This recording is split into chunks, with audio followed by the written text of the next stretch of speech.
Hello, and welcome to another episode of Dependesplaining, the podcast. Why do I say the podcast? I feel like that in itself is already explained because they're listening to us. The TV show, the radio show, the internet show, yeah. Well, it's coming soon. We on the internets. Yeah. I'm Jen. And I'm Veronica. Just kidding. You know. Just kidding. You guys should know our voices by now, right? I'm Veronica. And I am Jen, and I'm about to yell at my children because they are being so noisy back in the background. I can hear them in the headphones. That is their job, Jen, is to be noisy and just time-consuming creatures that will destroy us from within. Yeah. They do. They destroy my soul inside and out. Yes. But we love those little suckers, don't we? We do. Yes. Can't help it. Before we get started, let's tell our listeners where they can reach us if they wish to email us or just communicate with us for their Dependa listening needs. So you guys can email us at dependesplaining@gmail.com or leave us a comment on Facebook or Twitter or Instagram. And also, don't forget to check us out on Milso Master. Make sure you guys use your listening platforms to subscribe and or rate us, which really does help. Please leave us 5 stars. I beg you on bended knee, please leave us 5 stars. Just, you don't have to leave a comment. You can just, a little 5-star, move on with your life. Everyone wins. Everyone wins. In this situation. It's a win-win. Win-win-win. Yes. Winning everywhere. Mm-hmm. Winning. And everybody likes to win. So don't be just participation trophy. Be a winner. That's 5-star right. rating. 5-star rating. Great. Well, Jen, it's been a crazy 2 weeks. Yeah. We got packed out. My house is empty for the most part. I'm finding it very simple living. It's not so bad. The only thing I'm complaining about every single day, every chance I get, I complain about that loner furniture and that bed. That bed is awful. Mm-hmm. It announces every movement. Every movement. Even if we take a deep breath, like all the springs are like boing boing. Yeah. But other than that, it hasn't been bad. My kids are sharing a room, which at night I can hear them in there giggling and talking, and they're like they just go to bed really, really late because of it. But I'm like, you know what? We don't have school. I mean, we have school at home, so they don't have to attend school right now. It's fine. It's been fine.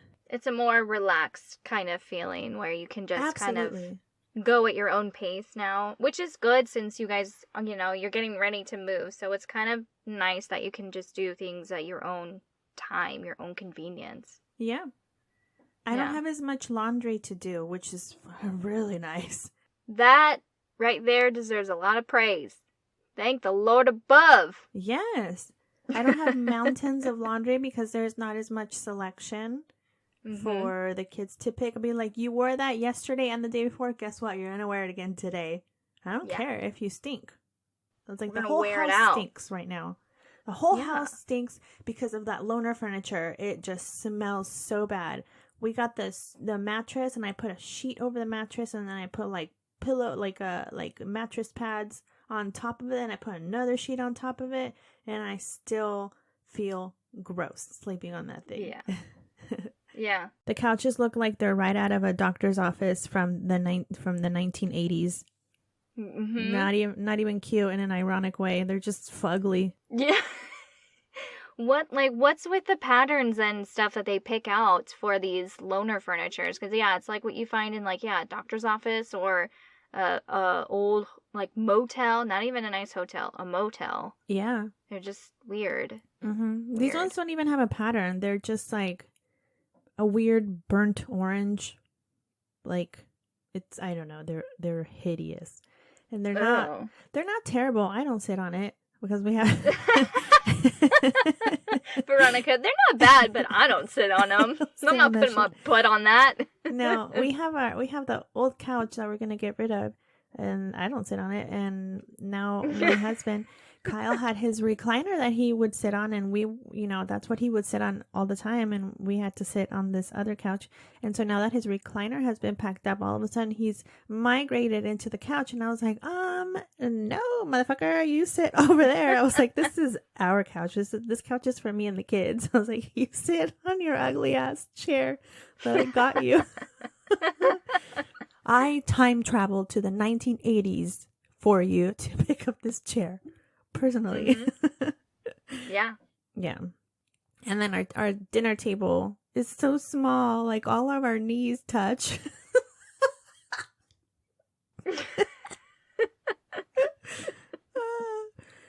Yeah. That's all we got. Oh. Yeah. That's fun. It's the Chronicles of the Loner Furniture. Oh my Saga gosh. never ends. Yeah, it's been fun. Yeah. It's been fun. Yeah. Yeah. I know. Oh, I know how that is. Remember, yeah, my bed disaster. It sucks. Mm-hmm. Yeah. Those beds suck. But grateful to not sleep on the floor, I guess. Ugh. We will have one night where we're going to have to sleep on the floor because we had to give the Packers 2 dates to pick up our unaccompanied stuff. So we're like, this day or this day, well, I guess, like 2 days. And so they picked the earliest day. And I was like, that means we're going to be in the house without any furniture. Like, we're not going to have a washer and dryer or a couch, the 80s couch, or a bed. I was like, that's okay. We can sleep on the floor one night. It's fine. The kids still have their old mattress because my daughter had... Her mattress was just really saggy, so they're from IKEA, and it's like the split mattresses that can convert into a queen-size bed. So we just kept both of those, and we bought her. Ah, you scared me! My daughter just walked in. Careful with that. She scared the crap out of me because the door was opening, and I was like, ah! Oh, sorry. I must have woken her up. Speaking of my daughter. There she is. Anyways. So yeah, we kept her mattress, both of them, and we just stacked them on top of their loner ones. They're so comfortable. They're very cozy. Are. Yeah. They so are. when everything gets picked up, we'll still have their little mattresses. Maybe we can share. All 4 of us can sleep on the 2 mattresses. It'll be like a camp out. See, Veronica, you can go camping. I'm down for this one because we'll still be inside. Yeah. In a house, you got a bathroom, you'll be fine. Yeah, I have access to my toilet and my coffee machine or my my French press. Yeah, so other than that, it's been fine. I'm looking forward to this move. And it's been really cold here in the UK like the past few days. Like the past couple of weeks, it's been just freezing. And then last night was so windy. And I cracked the window a little bit because our bedroom gets really hot. And all the blinds were just swinging around in there. So I had to get up and close. It was loud. I don't know what the cold is like anymore. I don't know. I don't. I'm sorry. You know what, Jen? I hope you choke on a ray of sunshine over there. I might. You never know. I might. It might happen. Good for you. Yeah. I'm sorry. It's okay. Pretty soon I will be feeling the warm weather of the Pacific as well. So. I'm not telling you where I'm going because you need it on your skin.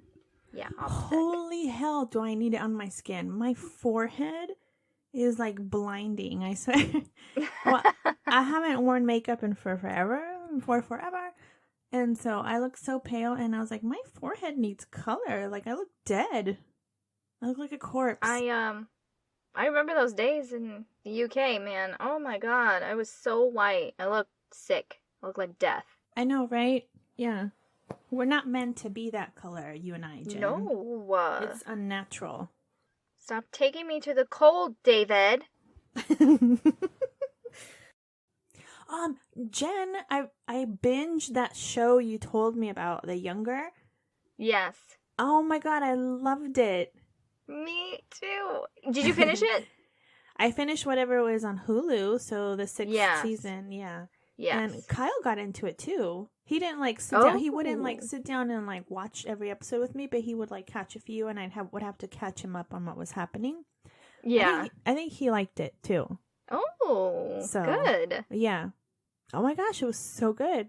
I love it. I don't know what it was. I love Hilary Duff, so I was like, when I first heard about this show, I was like, I have to watch it, and then I never finished it, and then I saw they had 6 seasons on Hulu, so I was like, well, I'm just gonna start over and get through it again, and oh man, it's good. It's supposed to have one more season, so I'm kind of excited. I'm excited too. I just really want her to be with Josh, not me too. With Charles. That's his name. I kept calling him Richard yesterday. I mean, yeah, same thing. And no, yeah, and I agree because I was like, yeah, Charles is like older and really good looking, and he's hot or whatever. Yeah. He's kind of mysterious. I was like, but Josh is so fun, and he wears his heart on his sleeve. I was like, I love that, and he brings out that in her.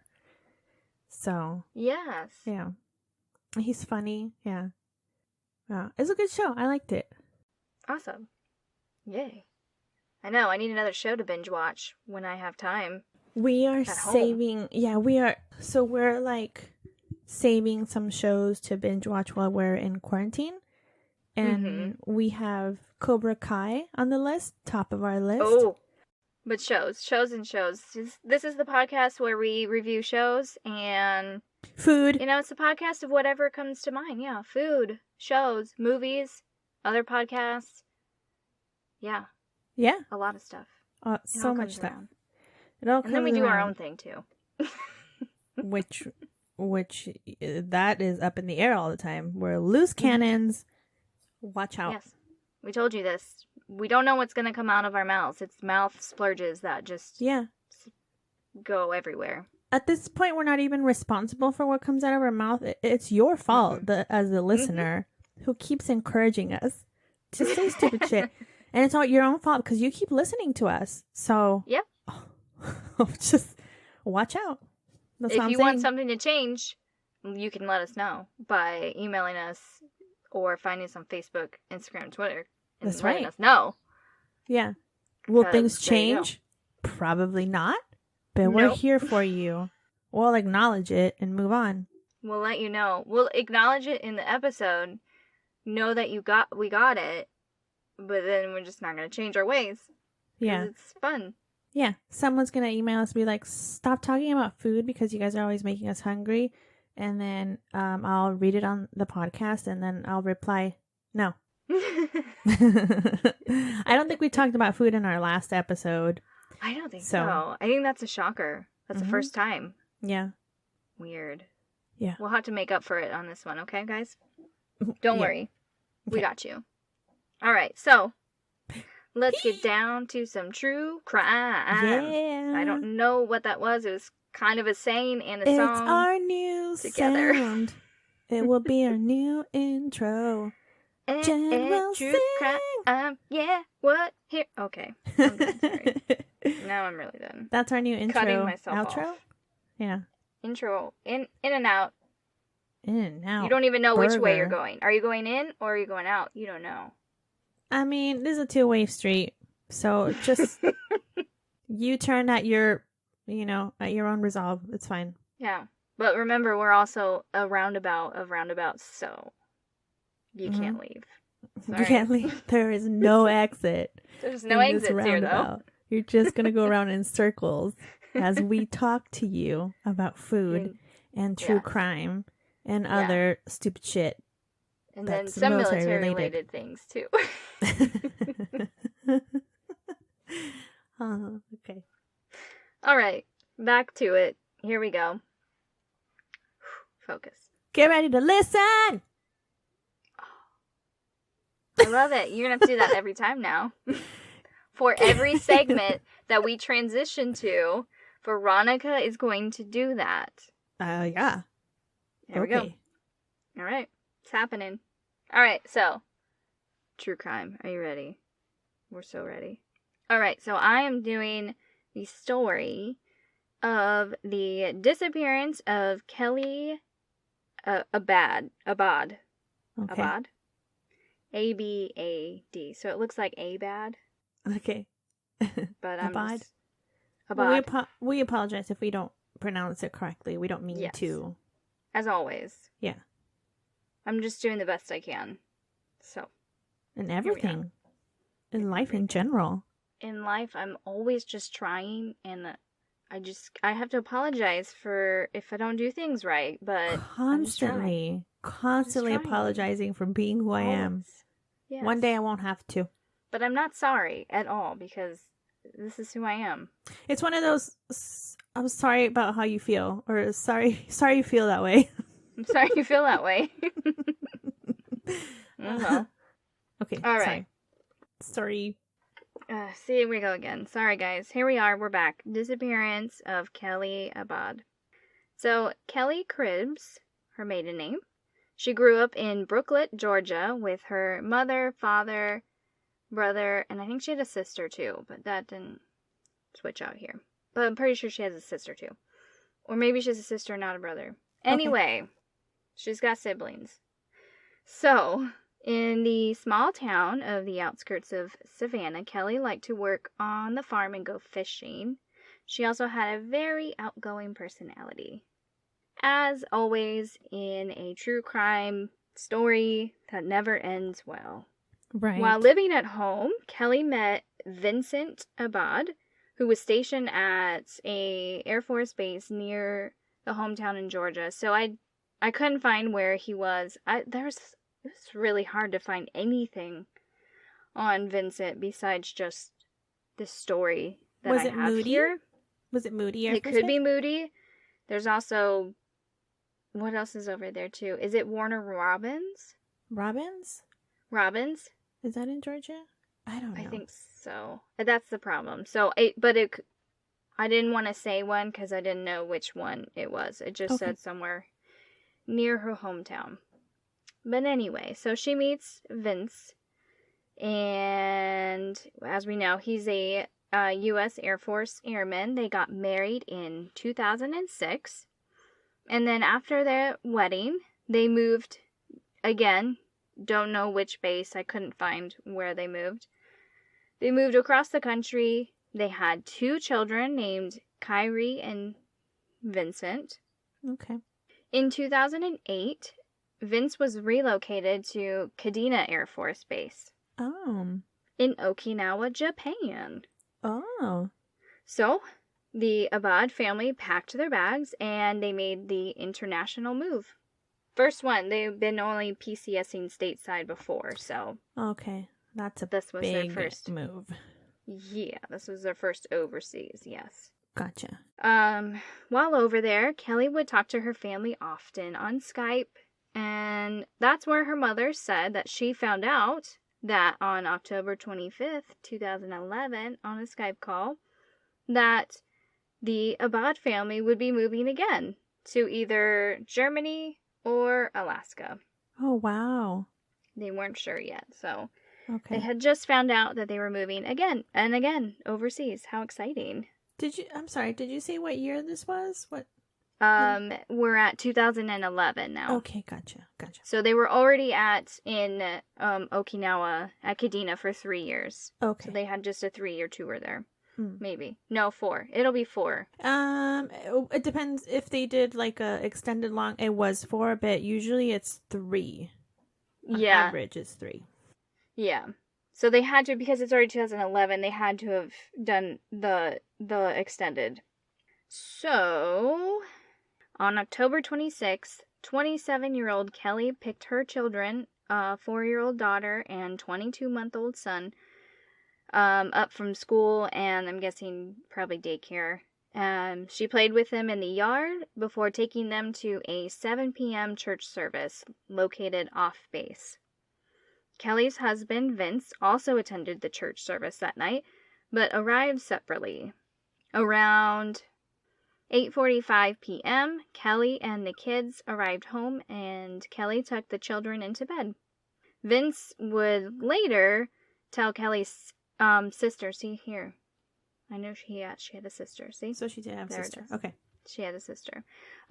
He would tell her sister that he stayed longer at the church than his family so he could speak with the pastor, and he arrived home at 10 p.m. He then said that when he got home, Kelly was nowhere to be found, and her car was also missing from the home, which he just found strange. Like, that's really late at night. Like, when I was reading about that, I'm like, 7 p.m., first of all, for a church service. That is late for be taking, especially young kids. Children, yeah. Yeah. To a service at, off base. I don't know how far, but still, like, that's kind of late. My kids go to bed, especially at that time. They were going to bed like 7:30. Even now, they go to bed at 8. So staying up. Right. But it could be because they are in Okinawa at this point still. They probably have the service in English. So, after the locals use the I don't want to say church, but the church for their own service. So this is the only time available to them. Maybe that's the only thing I can think of. If that service, if what their religious beliefs, if they don't offer service on base for them, and it's like it's the only option. True. I like where you're thinking. It's that's very true. That's what my brain's for. You never know. But I thought that was strange though too that Vince says that he didn't even get home until 10 p.m. Like that's super late. That's really late because Kelly got home around 8:45 time. So to be home another like hour and 15 minutes, that's crazy. But Fishy. Yeah. So later that night, Vince calls Kelly's mom to let her know that she was missing. He obviously could tell. I mean, she left. Like, her car's not there, and he can't get a hold of her. Vince had said that him and Kelly got into an argument over the phone while she was home, and he was still at the church. And that's why he stayed after to talk to the pastor. About the argument? Yeah, so it was kind of strange, like, because one article said they both went to this church service, like, he came on his own, and that he stayed after. And then it said that they got into an argument over the phone, and so I'm like, that's weird. Okay. I don't know. With their argument, he claims that Kelly says, like, they got into an argument and she was very angry, and she says, well, I'm just going to kill myself. Oh. And so that's what he says. And it's like, well, sounds like a serious argument for her to make those claims. Like, yeah. It's concerning. Yeah. Okay. For never having kind of issues like that before. And her family always describing her as this, like, bubbly personality, super fun, always, like, happy, smiling, put a smile on everyone's face type of thing, too. So for somebody like that to all of a sudden go to, like, 0 to 100, I don't know. Yeah. Kind of weird. So there was an email that was shared with Kelly's family. It says, Kadena Air Force Base officials told them that Kelly was seen entering the base at 8:37 p.m. on October 26th, the night that she disappeared. So they caught her on camera coming on base pretty much around the time that they said, they knew. After service. Yes. And then they said Kelly's vehicle was then seen leaving the base about a half hour later at 9:11 p.m. Kelly's phone was turned off around that time as well, and it never turned back on. So they never could track that. Okay. According to the email, Kelly's car was found at around 4:20 a.m. on October 29th near the cliffs at Cape Zampa with her keys, phone, ID, and wedding ring inside. Okay. Then they said they also found a note inside the car that said, quote, love my kids, love my hubby and parents. Bye. End quote. Oh my God. Like a suicide note. Yeah, so. Oh. Yeah. So they're looking at that as a suicide note. But anyone from Kelly's family says, like, that doesn't sound like what my daughter would say. That doesn't sound like what my daughter would write. And why would she write something like that? Why would she write a note? Why would she just write a note like that without any explanation type of thing? Right. Just So, saying that she loved her family and that was it. Like, no, sorry, this is happening, or this is why I'm doing this. Oh, gosh. Take care of my children, at least. yeah. Well, and that's the thing, too, is a lot of her family and friends, close friends that she knew in Okinawa, and just friends from her hometown, they were like, she's such a good mom. She was so wonderful. She has these two amazing kids. She would never just up and leave her children. There's no way that she would just go and leave her two children behind. There's just no way that that would happen. Which is just, it's so weird. So weird. So Janice Cribbs, which is Kelly's mom, she flew to Japan on November 11th, 2011, 2 weeks after Kelly vanished, desperate to try and find her daughter. She spent her time putting up flyers and asking neighbors and police as much as she could about Kelly's disappearance.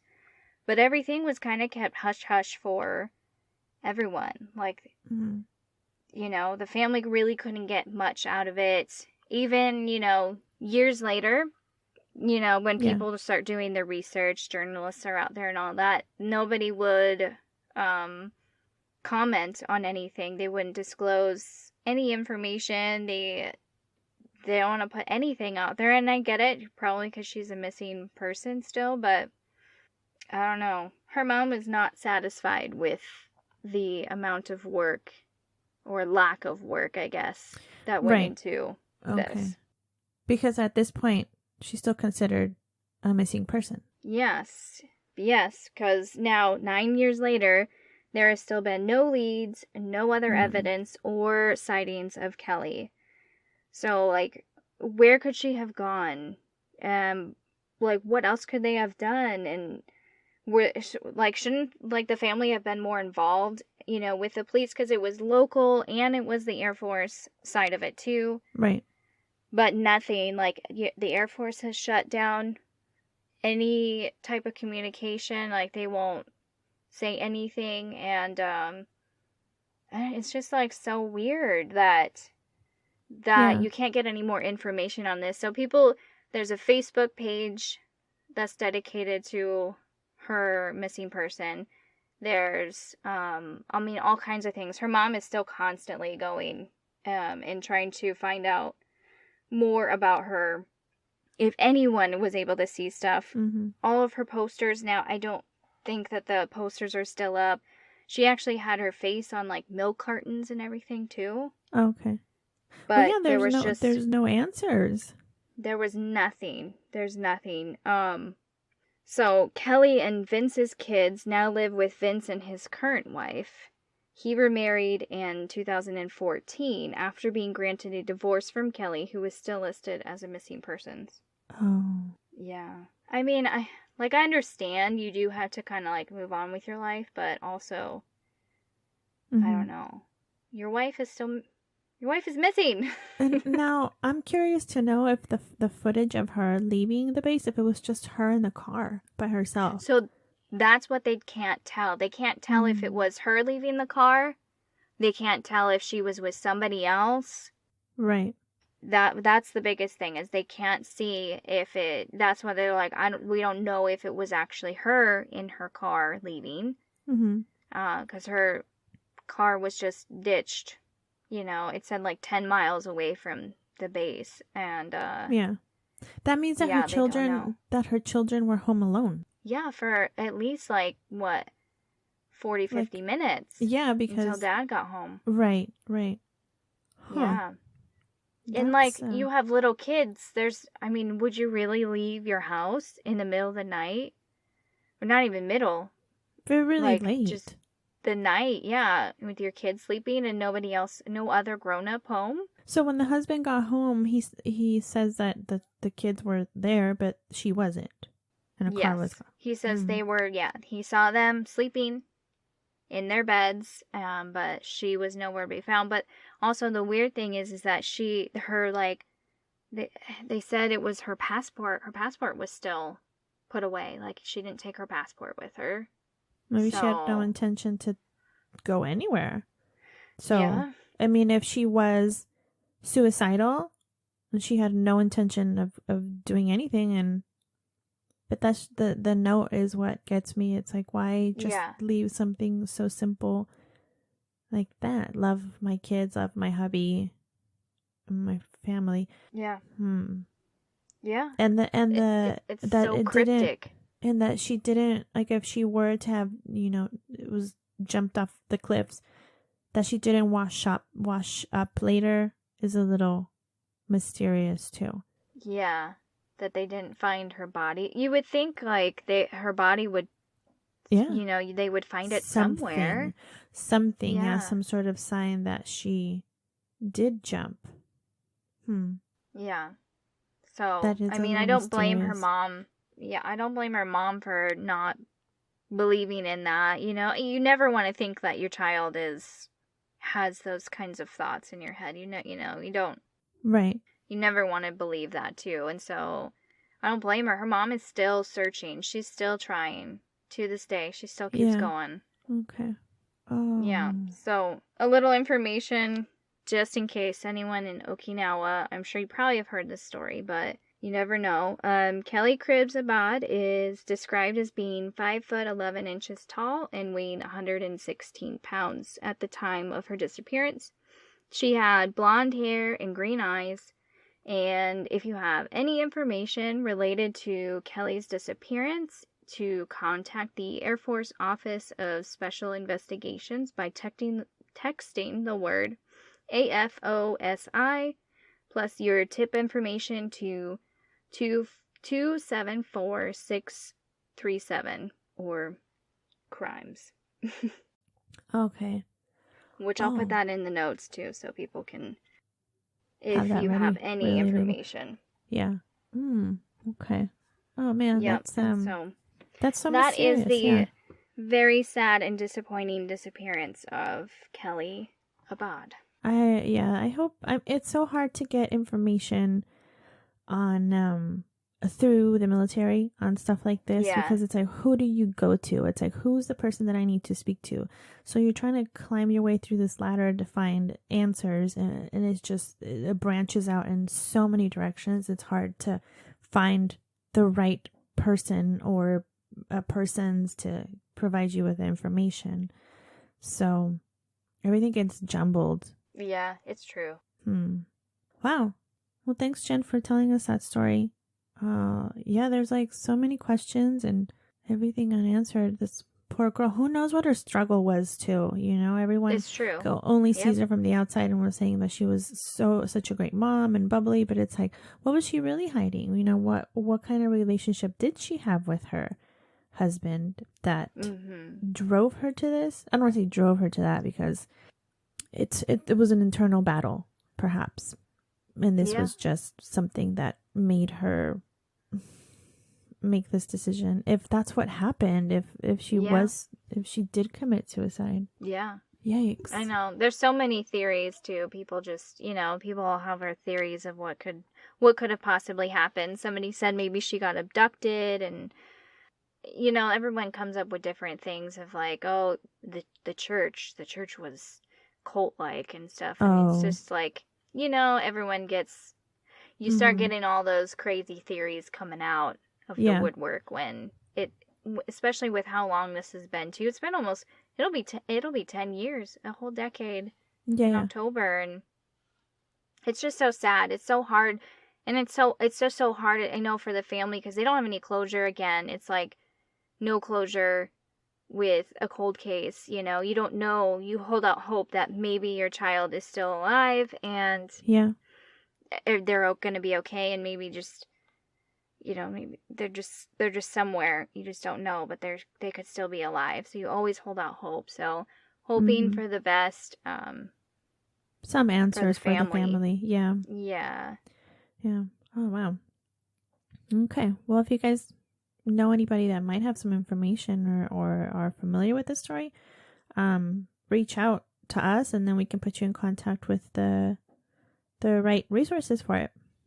Thanks, Jen. Yeah, definitely. That was great. Yes. Yeah. Get ready to listen. Well, speaking of PCSing to Okinawa, I wanted to talk about PCSing because I got an idea the other day when the movers were here. Now, my hope was to interview them and have like a recorder as I was going around asking them questions. But the first day they were here, they were kind of grumpy, so I didn't want to bother them. So I just kind of asked them questions and I took some notes. This is going to be for our listeners who are getting ready to PCS somewhere, especially overseas.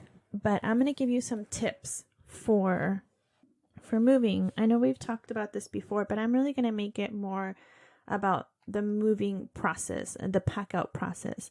Now, I've talked about this before, that you should take care of your movers. Like, take care of them. I have seen in so many social media posts, military related ones, that, oh, it's their job, they need to just pack out and go, blah, blah, blah. But I feel differently. I feel like we should take care of them. They're taking care of your stuff. You should at least be polite, right? Right. So let's start with some funny stuff. I asked one of the movers, I said, what is the weirdest thing you have packed up? And he started laughing and he said, a red room. No. Yeah. So this is just in the UK, okay? This is just in the UK. I'm sure worldwide somebody else has packed up something even weirder. But he said a red room. There was a lot of sex toys and yeah, so BDSM stuff. I don't know. I'm not into that. How do yet, you I guess. How do you let somebody else pack that for you? Like, it's so personal and it is very you personal. want people like I to think. wrap it and pack it for you or see that you are into all that kinky shit. Yeah. No, I mean, no shame to the people that are into that. But it is kind of personal, right? It is like, I don't. Yeah, I mean, maybe because you have a whole room, it's not. They don't think of it as being too. I don't know. I don't even know what the word would be, but because I would just be like, I don't want the movers to touch any personal items I have. Stuff, Yeah. Like underwear. I'm like, I'm gonna put underwear in a separate bag and make sure that I pack it myself. Yeah. So, and then he kind of got talking, and then he said that he packed up a single airman's room. Now, he didn't say if it was a dorm or if it was like off base living, but he said the young man was gay and he had homosexual porn all over the walls, and he's like, I'm not judging. He's like, but it made me really uncomfortable. He's like, any kind of porn all over the walls would have made me really uncomfortable. I was like, yeah, it would have made me uncomfortable too. He said it was all over the walls. Oh my and then in another room, he had like faces cut out, like he's like, it was pictures. He's like, I think it was probably pictures of people he knew, but it was just their faces cut out, and it was all over the wall, like as if it were wallpaper. Yeah, and I was like, oh my god, that's like serial killer. Oh, that's and he's so like, creepy. yeah, that's the vibe I got. Yeah, he said the guy was kind of weird, and not like in an interesting way, like kind of creepy looking, like creepy. His behavior was kind of creepy, and he packed his house up and with the face wallpaper. Oh my god, it would be like, excuse me, sir, what do you want me to do with all of your faces? Yeah, be like, do you want? How do you even remove all these faces off the wall? Huh. And then he went on to tell me about one move he had that same week that they packed us out, like earlier in the week. It was a family, and the wife was also active duty. And I believe her husband, I'm saying husband and wife because that's what they were. Not that I'm, not about gender. Anyways, that the husband had already left. And so she was there with her children packing up the house. She was very rude to them. She didn't even offer them a cup of water. What? And yeah, so he said that really, that really hurts them when they don't even want to chat or anything. I understand that the movers don't want to sit down and chat with you either, but at least like a good morning, how are you guys doing? They are in your house. They are in your personal space, You just don't be nice to them. Don't be rude to them. This lady was very rude to them. Didn't offer them a cup of water. They are working. They had music playing. He said, "Oh, I just had my phone propped up in the hallway. Music was not loud, but I could hear it through the unraveling the tape and stuff because when you pull the tape, it's really loud." Yeah. And he said that she kept turning off their phone. Yeah, that she just kept turning off their phone, and that her children were very rude. I believe one little girl was demanding to have a certain item back in her room, and he said, "I'm sorry, I already packed it," and she was just had a fit over it and was being rude to the mover. So, wow. I just want to point out that the movers are there to pack your stuff. They are going to pack everything that is available to them, right? Unless you tell them otherwise. And even if you tell them otherwise, sometimes they will still pack it. So it's always smart to have things clearly labeled. Now, this happened to me because I asked the guys when they came into my room and I was telling them, I labeled everything. I was like, don't pack this, don't pack that. I put stuff in rooms. I was like, don't open this door. Everything in here doesn't need to be packed. So, and then I asked them, hey, are you guys going to pack up our beds today?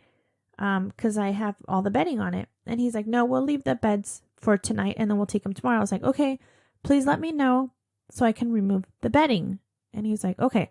So I kept packing, and then a few hours later, I go upstairs. My pillows are gone. And I said, where's my pillows? And he's like, oh, I needed something to stabilize something else in the dresser. And I was like, but I need my pillows. And he's like, oh, I'm sorry. And I was like, dude, I told you not to pack up my bedding. So they're kind of like in a mode, they're in packing mode. Yeah. But I was like, you packed up my pillows after I told you not to. But anyways, it's fine. So that's another thing to, like I said, label everything. Make sure you have your stuff in order. This is really stressful leading up to a pack out, is you have to go through all your stuff. This stays, this doesn't stay, this gets packed up, this doesn't, this gets thrown away, this is, donation or whatever. It's always a really good idea to go through that. It's tedious and it's a lot of hard work, but it's going to make your life easier and it's going to make the movers easier. It's going to make it easier on them to pack up your stuff. Yeah. And so when you get to your next destination, things will be in an organized fashion and everything will run a little bit smoother. Now, the mover says that he more times than he can count has shown up to a house where they are not ready and they have piles and piles of stuff. And they're like, I still need to go through this. I still need to go through that. Don't pack this up. He's like, we just want to get in and pack up your stuff and get out. Yeah. He's like, a lot of times we've had to sit there waiting for people to go through their stuff. Or like they're still pulling clothes out of the dressers to pack up in their suitcase. So. No. And that's another thing. The clothes in your dressers will stay in your dressers. They usually don't pack it up in boxes for you. I did see a few Facebook posts that were talking about stuff like that, and they were saying to pack up your own clothes. I totally agree with packing up your own clothes because, the boxes get mildewy. It's going overseas, meaning it's going to cross an ocean unless you're going to like Alaska. And even then, I think it still gets put on a boat. It might, yeah. But it might, yeah. So it's going to get mildewy. It's going to smell when you get to your next destination. So I always pack up my clothes and our bedding in like totes, and I stick tons of dryer sheets in there. So at least it doesn't smell when they get to our next destination. Our bedding we put in vacuum seal bags and our pillows, so they're nice and fresh when we unpack them. But I see a lot of people that just leave their stuff in the drawers and then it gets packed like that. I'm like, that's fine, but don't be surprised if that happens. Exactly. Don't be mad at your movers if they didn't pack your clothes, because they're not going to. The only thing they pack is the hanging ones, but even then they have the wardrobe boxes and they just take it from on the hanger and hang them in the box. In the box. Yeah. Those boxes are huge too. Yeah.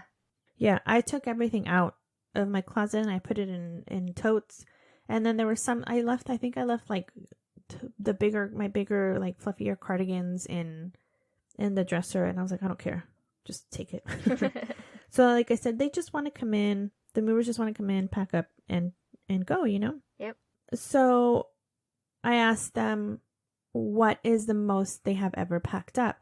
And one of the gentlemen had been working in the packing industry for military families for 20, I think he said like 28 years. So it had been a long time. And he said that the most he's ever packed out was 22 crates. I'm sorry, what? 22 crates. This is from the UK, okay? Let me remind everybody that the houses are not very big here. No. It gets worse, Jen. Wait, 22 crates. Like, are there at least like a bajillion children running around this house? I think that's what it was. I think they had like 4 or 5 children, and they were all homeschooled, so they had a lot of books and desks and stuff like that. It gets worse, Jen. Oh, gosh. It was 22 crates for the move.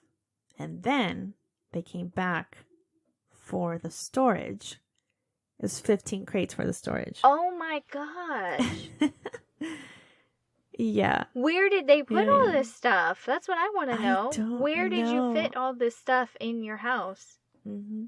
Where? A lot of it, I guess, he says a lot of it was in the garage. Like, you open it and there's no way of walking into the garage. And they just have so much stuff. Yeah, boxes and boxes of stuff. I understand that, like, when you homeschool, you gather a lot of stuff. I mean, I've been homeschooling for a little bit and I've, like, gathered so much shit. But if someone who dedicates their time to that and has multiple children, yeah, that's a lot. But 22, I mean, 22 crates? Yeah. Where are you going to fit that? 22. And then on top of that, and then 15 storage crates. Yeah, that's, like, where do you get room? So if you didn't even do storage, you'd have, what is that, 37? Yeah. That's just insane. Where do you fit all this stuff? That's what I'm trying to... I don't know. Where? Like, where? So when we were in Guam, like, the houses in Guam don't have very much outdoor storage. There's like a room in some of them with a little bit of storage in it, which is fine for, you know, not that much stuff. Our neighbors moved in and he had been in for a few years. And I remember they had 15 crates. And I was like, holy hell, where are you going to fit that? Yeah, 15 crates. They had been everywhere, though. They had been overseas a few times as well. So I downsized as much as I could. And we ended up, so when we moved here, we had 9 crates. And when we packed out the other day, we had 5.5. And I was so proud of myself. Nice. And the guy was like, this box didn't fit. If I have to... Because they packed up 5 full crates, and then they had like half a crate, like a box. And then they're like, it doesn't fit in this box. We would have to fill up another crate, and it's not going to be full all the way. And it's like, it's this one box. He's like, it just has Tupperware in it. And I was like, we're fine. We'll put it in the unaccompanied stuff.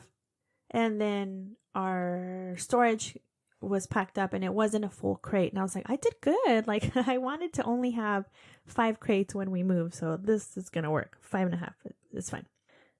Yeah. So that's a lot of stuff. That's crazy. That's a lot of stuff. Where do you get all that stuff? Like 15 crate. Holy moly. Yeah. I mean, no judgment. Everyone has their own thing. Like, I'm not judging anyone. Don't think that I am. I'm just saying it's a lot of stuff. Where does it go? I wouldn't just want to know where it goes. I wouldn't.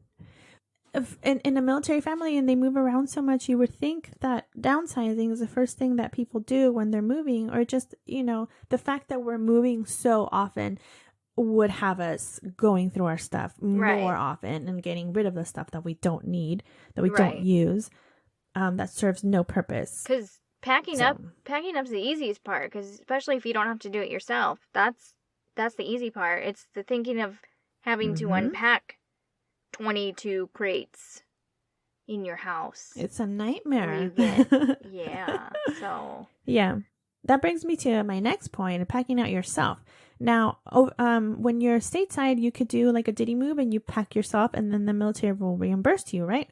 When the movers come and pack you out from a stateside to stateside relocation, they come and pack you out, and it's not the same as when you're moving overseas. Now, I saw a post the other day on Facebook where I think the person was kind of upset that certain items were not packed up in moving blankets.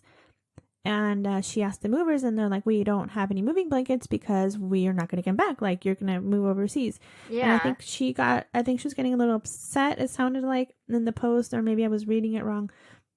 So for those of you that have not been overseas yet and are planning a move overseas, your stuff gets packed up in paper, in wrapping paper. Yes. Not like Christmas wrapping paper, but like specialty wrapping paper specifically for these moves. You're not going to get moving blankets. I'm sorry. If you want a moving blanket to protect your $5,000 dresser, go out and buy it yourself. Mm-hmm. Because it's not going to get packed up like that for you. It's going to get packed up in paper. The paper is fine. They put a shit ton of paper on there so it doesn't get banged up and stuff. In any move, you might end up with something damaged. It's just, it's gravity. It works against you. Sorry. But I've had to unwrap boxes of beer glasses because we collect beer glasses. And each beer glass will have like 10 sheets of paper. And that's like 2 inches thick per glass. So just keep that in mind. But okay? That shit's protected. It's protected. It is cushioned in your boxes. If something doesn't make it, then it wasn't meant to be. Exactly. Be sad for a moment, then move on. Yeah. So that's another thing is if you decide to pack your own stuff, know that the movers are now not reliable for that box that you packed up yourself. It will be labeled as packed by owner, and you'll see it on the inventory list. It'll be like a PBO marked on there, packed by owner. So I packed up my own clothes, and they labeled it on my inventory list. It said packed by owner. I was like, it's just clothes. Like, it's fine. Because I put it in the Rubbermaid totes. Right. And then that was the only thing that I packed up myself. And everything else they pack up. Because then they'll be liable for it. If it's damaged on the other side. If you pack up your own items, like picture frames or like, china or whatever, they will label it. And then if it's broken on the other side, they're not liable for it. They're not. It was your own dang fault for packing it up yourself. Mm-hmm. Yep. You can't put a claim on that. No. I've heard of people packing up their entire house by themselves because they don't want the movers touching their stuff. And it's like, it's their job. Mm-hmm. They know what they're doing. They know how to do it. And you have now just set yourself up for failure if something breaks. Exactly. So keep that in mind as well. Now, if there's something that you don't want them to touch, then pack it up yourself. That one item, your red room. I don't want the movers touching my flogs. My wallpaper of cutout faces. Yes. Yeah, that's pretty much all I wanted to cover. And again, I ask everybody, please take care of your movers. It's just the courteous thing to do. I provide them with drinks and I buy them lunch. I do. There's people that don't even let them use their toilets in the house. What? They are there for they're there for 8 hours, okay? Yes. They need to use it. Now, on the Facebook, there was a story on there where it was like the mover kept asking if they could use the bathroom and it was fine, but it got stinky. It was just one bathroom in the house. It's fine. And then was racist towards the person. Yeah. I was like, okay. Anyways, I did see another Facebook post this morning. Madeline said that she'll buy stuff wherever she's at, used stuff, and she will find stickers, the moving stickers on those items. She's like, they're not from her move, they're from somebody else's move, which is kind of funny. It's like those stickers will stay with you for the rest of your life. They do. You're finding them. Yeah, they're so much fun, right? They're and I see everywhere. people make Christmas ornaments out of the stickers, and I was like, no, I don't want any memory of that. All these damn stickers. I'm gonna see it in a couple months when I open up this this box that I forgot I had. Look, there's gonna be stickers all over everything. Yeah, I think I had like my floor steamer, I bought it used and it had a sticker on there. And then when it got packed up, it had another sticker on there. And I think they were still on there when it got packed up the other day. So I'm going to find 3 different stickers when we get to our next base. How interesting, right? It's so funny. Yeah. So just take care of your movers. Be courteous. Say hello. You know, take care of them and they will take care of you. Yes. They will. They will. And they really appreciate it. And that's what the mover said. He's like, we just want to be treated with courtesy. Like, we understand that you're having a stressful time, but this is our job and we shouldn't have to be treated in such a rude manner. They were very nice. They were quiet, but you know, once we got them talking like the second day, because the first day they were upstairs most of the day. And then just try not to be in their way so much for your own safety as well, because they're moving around these huge boxes. And it's a little hard with children. My kids kept getting in the way and I was like, plop them down in a corner. I was like, stay here and don't move. But they were really nice. The movers were really, really nice.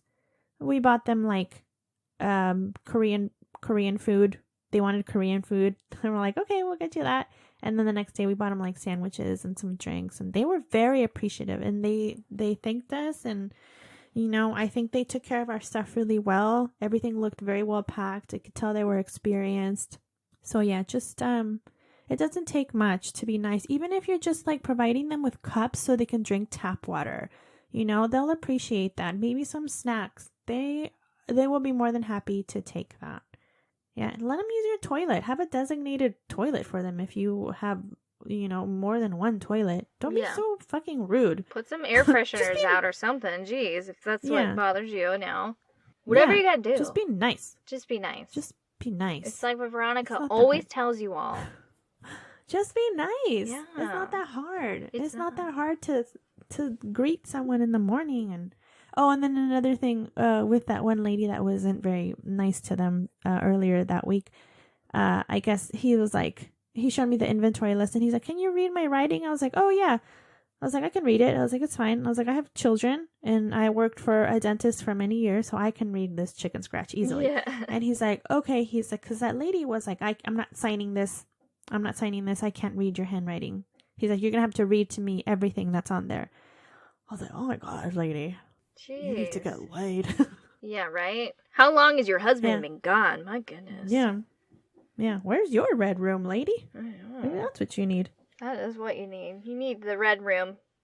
My goodness. Yeah. Jen, do you have any tips for people that are PCSing?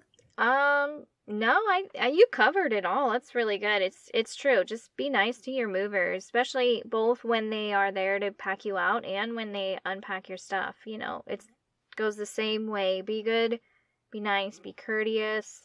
I mean, yeah, just be nice. Yeah. Like it's not that hard. To think of it as I like to think of it as they're guests in your home. Yeah. Because they're in your home. They're handling all your stuff. Yes. You know? Why would you be rude to them? Exactly. I understand that and that's the mentality some people have. It's like, well, the Air Force, the military is paying for them. They just need to come in and do their job. Well, that's what they're doing. Yeah. You know? That's what they're doing, but you still shouldn't be rude to them. Yeah, they are doing a job. You just have to think of it as if you were actually having to pay for them to come move. You're just lucky enough that the military will pay for your move. So still treat them like as if you're paying them as well. I mean, they deserve that. They're human beings, okay? Give them food. Are. Provide them water if they need it. Like, geez, come on. I know. Yeah. Just be nice. For the millionth time. Nobody listens to me. Just be nice. So yeah. But I just did want to really cover the whole packing to go overseas. Mm-hmm. Things are different than packing from stateside to stateside. So just remember that. And I think you get a feel of the people that come in to pack you up. You kind of know what they're like, how experienced they are. I had this when we packed out of Montana. The movers seems a little sketch to me, so I just kind of kept an eye out. Some of the stuff wasn't packed very well. We did have a little bit of damage, but nothing that was broken or that we couldn't live with. or the only thing that was broken was like my vanity mirror. And that was fine. I was like, it's fine. Like it had a small crack in it and it made it back with a bigger crack. And so I was just, that. But these guys, they were very experienced. You could tell all our stuff's going to make it. I'm confident in that. And remember that if your stuff doesn't make it, you only have like 90 days or something like that to claim any damages. Please be thorough. And yes, that's all I have to say on the move. That's good stuff. Yeah. Thank you for the entertaining stories on it too. That was I found those very interesting. Yeah, I found those very interesting. Oh, another thing. Every company, every moving company is different. So they will send out somebody a few days prior to your move, and they will come and they'll do like an estimation of what you have and how many crates you're going to end up with. And then they'll tell you, like, they'll give you a list of stuff that can and can't go and how you should prepare for that move. When, our last move, they were like, take everything off the walls. We are not allowed to handle anything on the walls. These guys were like, just leave everything on your walls. We can handle it. I did take the stuff off the walls because it's all like command hook and like the Velcro command strips. So I just wanted to make sure that I got everything down myself so it doesn't get pulled off the wall and damages the paint. So we did that. Your spices, depending on the movers, can get packed up. I just want everybody to know that so you don't have to throw away, hundreds of dollars of spices because it's expensive. So that gets packed up. I think I even had like my olive oil got packed up too. So what I do is I seal if it's an open bottle of like olive oil, for example, or liquid, I open it and I put a plastic piece over the opening of the bottle, and then I put the cap back on, and then I seal the cap on there again.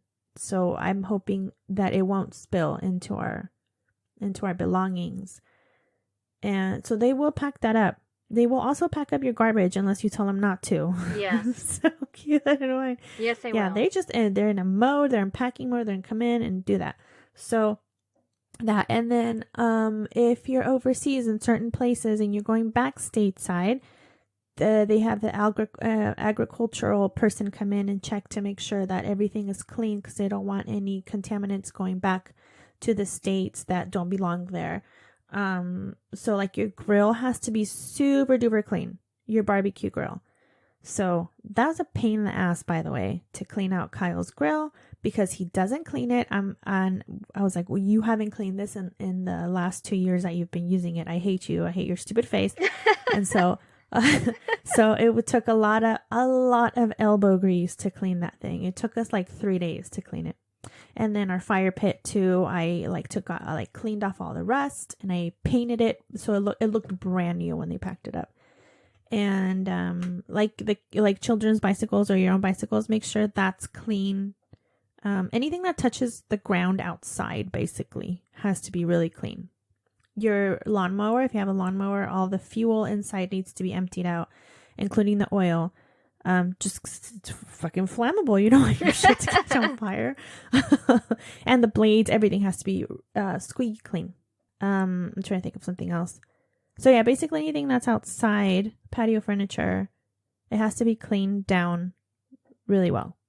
And that's about all I have. I'm gonna stop talking now. Thank you, Veronica, for all your Thank you. tips and tricks. For PC. I've been around the block a few times. Just a few. Just a few. Around and around. Mm-hmm. This is my 4th overseas move, people. I know what I'm doing. Listen to me. I know what I'm doing. Listen up. Yes. Shoot. Was that your phrase? What was your phrase again? Listen. Listen in. It's time to listen. There you go. I think I'm going to copy and paste that right before each content section we have. It's time to listen. Yes. Bitches.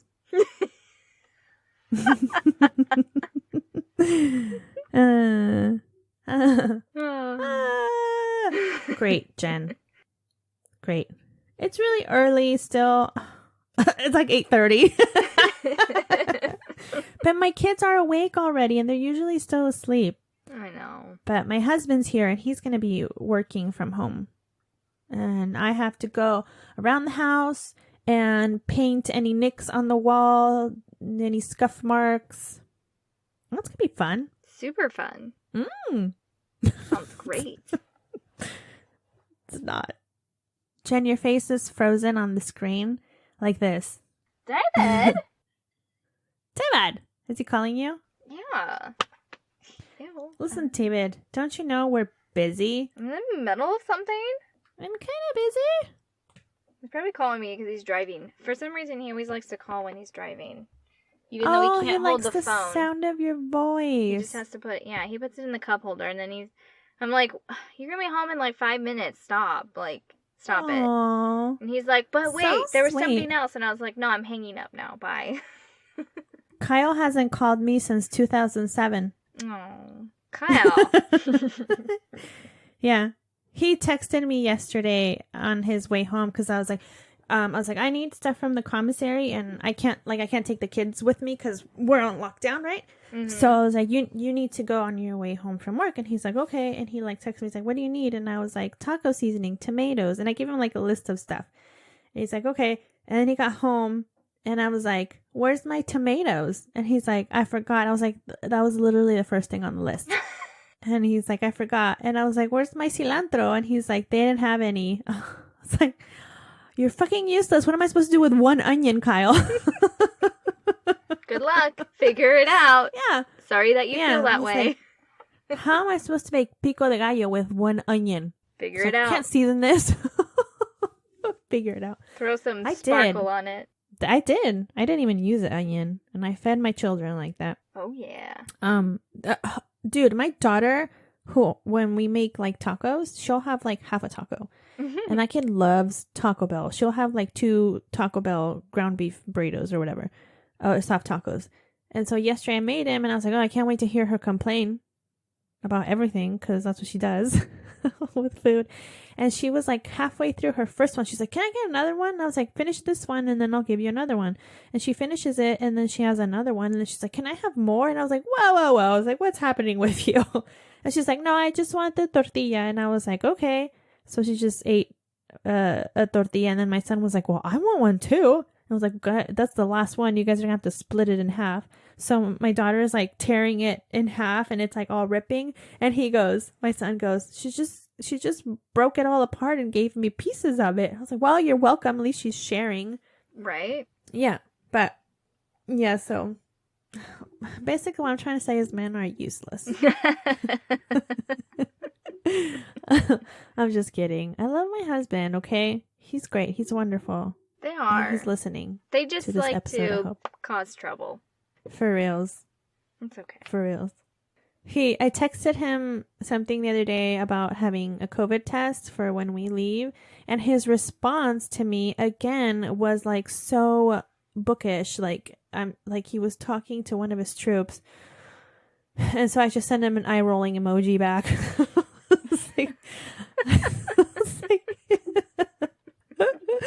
Yeah. Instead of me responding to what he was saying, I just rolled my eyes at him and sent him an emoji. I was like, whatever. Please don't mansplain this to me. Come on. Yes, that's what he does. But in his Air Force voice is what I imagine him doing. And then I tell him when he gets home, and he's like, what are you talking about? And I was like, listen how this text sounds to me. And he just laughs. I was like, I'm your wife. Don't talk to me like that. Like that one time he was like, let me paint you a picture. And I was like, oh God, don't paint me any pictures. Just talk to me. Well, that was great. Thank you for all that information, Veronica, because that was awesome. And I'm sure that's probably going to help somebody here coming up soon. Who knows? It's my advice. It's what I've seen. This is our 5th PCS move, 4th overseas, like I've said. So for those of you that are going overseas, this is how it goes, and you need to listen to me. I have the answers, okay? I've done this so many times. I have the answers. Listen for you. Listen in your ear holes. In your ear holes as I tell you what to do in my nice, relaxed voice. Please listen. To enjoy your great Dependa life. Just stop what you're doing. Take a deep breath. Here we go. It's going to be okay. Just be nice and everything will be okay. There you go. That's all you need. Well, I enjoyed your story, Jen. So many questions still. That poor girl. I hope one day we find out what happened to her, what actually happened to her, and that the family gets their answers that they deserve. Yes. I hope so. Jen, you're always leaving us with the mysterious stories. I keep finding those ones, I get on the struggle bus of like trying to find something to share, and it always ends up being a mystery, and I'm sorry. Yeah. No, I like it. That's what you're drawn to. It's awesome. Cold cases. Cool. Cold cases, yeah. I don't like going into the cold cases myself. I like listening to them. I don't like going into them. I like things that have been resolved. Yes. And I like conspiracy theories. Yes, that too. Oh, awesome. Okay. Well, once again, I'll tell our listeners where they can reach us in case you guys have more stories, more additions to my PCS. If you guys have any like tips and tricks as well, oh my gosh, send them to me to us, and then we'll put them out on the podcast for our listeners. Once again, you can reach us at dependasplaining@gmail.com. Leave us a comment on Facebook, Instagram, or Twitter. And don't forget to check us out on Milso Muster, the app. That for $4.99, you get tons of military-related content for your pleasure. And so yeah. Thank you guys so much for listening. Make sure you rate and subscribe. Go on Apple Podcasts right now and give us 5 stars. Do it. 5 shining stars to help your fellow Dependas out. We're just trying to put out more content for you, and we are going to be skipping a week just while I get settled at my next location. Sorry for the inconvenience, but we love you guys. Yeah. Thank you for your support. Thank you to all our listeners. Yeah, great. Is that it, Jen? Do you have any closing remarks? No, that's it. Because, just my mouth's been running a mile a minute. That's it. That's all I got. I'm just here. I'm living it. Living my best life. Best Dependa life. Living your best life. Yay. Always, always, always. And so with that, I send you off, my friends. Thank you so much for listening, and we are here for you. Thank you for being there for us. And don't forget that wherever you go, there you are. Yay! Goodbye. Goodbye.